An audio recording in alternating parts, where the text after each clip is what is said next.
sponsor ako ng mother ko at isa lang po ang anak na declared ko sa papers ko doon. And sabi single ako kasi under pa ako ng mother ko at that time, noong May 2021. Eh kasi ngayon po meron na kaming pangalawang anak.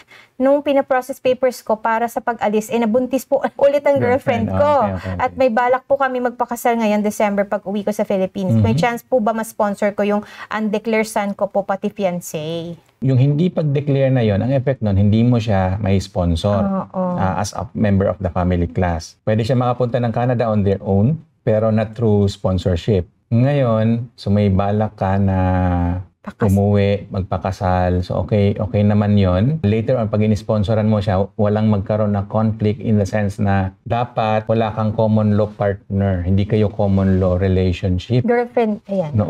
Kung boyfriend, girlfriend, okay yon. Sabihin ng immigration, dapat dineclare mo yon, yung relationship na yon. So, medyo maging maingat ka sa application mo later on. Yung next dun sa, may isa pang anak, may nabuntis.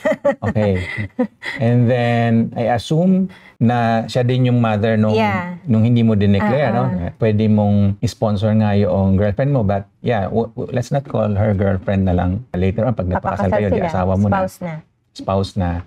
Pwede mo siyang i-sponsor. And then, yung mga anak niya, actually, which is anak mo din, mga kasama yon. Possible yon actually na masama pa rin yung isang hindi mo dineclare. Kasi medyo indirect yung route nun eh.